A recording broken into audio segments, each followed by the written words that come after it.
महात्मा गांधी का विचार क्या था?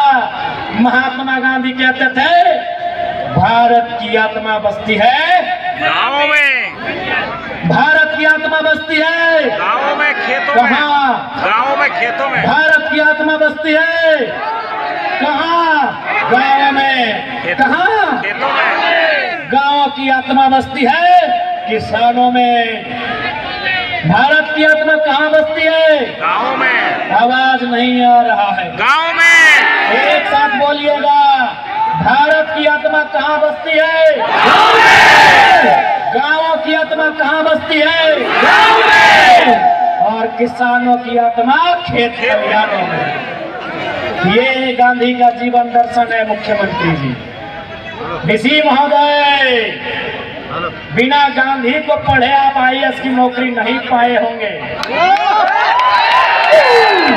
एसपी महोदय, बिना गांधी के आपने ये नौकरी नहीं पाया होगा।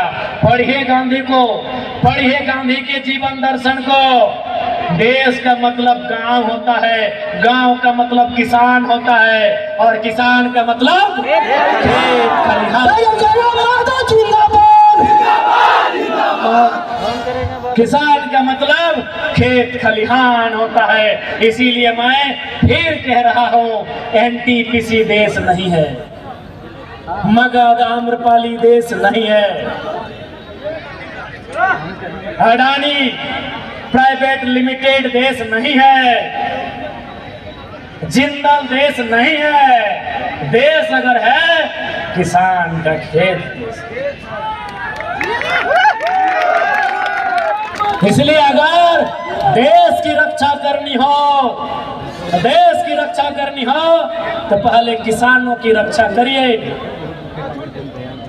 पहले किसानों की रक्षा करिए। और यदि किसान असुरक्षित महसूस करने लगे, ये तो किसान है, भोले भाले सीधे साधे सरल है, ये गरल है, ये सरल है, ये किसान है, इसीलिए आज ये खामोश है। अगर इनको किसी ने बता दिया कि किसान तुम्हारा नाता किससे है, किसान का नाता हल से है, हल भी हथियार होता है, आगे फार होता है। अगर किसी ने इंटरेस्ट हमें दुबके हुए किसानों को ये बता दिया, किसानों तुम्हारा नाता हार से है, और हार के आगे फार होता है, और फार से पेट फाड़ा जा सकता है। किसानों, सुबह जब आँख खुलती है तुम दतवन लाने जाते हो, और दतवन कुल्हाड़ी से तोड़ के लाते हो, कुल्हाड़ी से सर भी काटा जाता है। जब हमारे माओ को बताया जाएगा, मेरी माओ मेरी बहनों आप धान किससे काटते हो? हसुआ से, हसुआ से गर्दन भी काटा जाता है।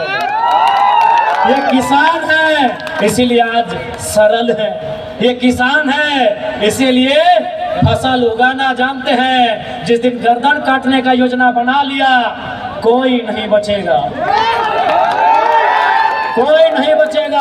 अरे तुम तो एडीसी साहब, एएसपी साहब, दुर्गा साहब, आप नौकरी करते हैं तब आपको हथियार मिलता है।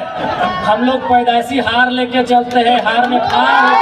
सताइए नहीं ओ एनटीपीसी, सताओ मत। जिस दिन किसान चाह लेगा ऐसा ऐसा एनटीपीसी कितना मिट्टी में मिला देगा जिसका कोई ठिकाना नहीं है। सताओ मत।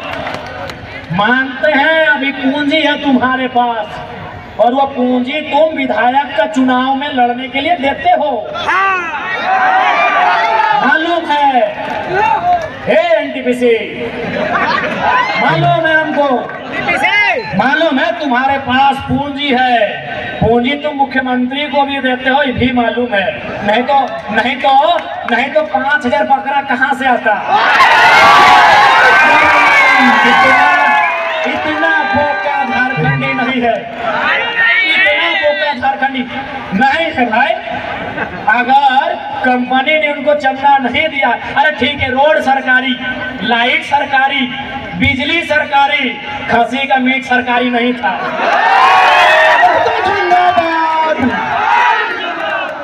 बांकुड़ा का रसगुल्ला सरकारी नहीं था, पुरुलिया का गांजा सरकारी नहीं था, और झालना का मिठाई सरकारी नहीं था। ये सबको मालूम है। वाह वाह वाह वाह। वो कड़वी सच्चाई आप जानो मानो, वो कंपनी ने दिया है, रोड सरकार बनाई होगी। मिठाई का दाम कंपनी से, अभी अवैध पैसा। गुरुजी भी खुश नहीं होते अगर आज होते थे। हमको मालूम है एनटीपीसी आपका चंदा सीधे सीएम साहब के दोस्तों को जाता है, शायद उनको भी जाता होगा। हमको मालूम है IAS IPS लोग बहुत ईमानदारी से कसम लेता है संविधान की, लेकिन बाद में उन लोग कभी घर परिवार मैनेज हो जाते हैं।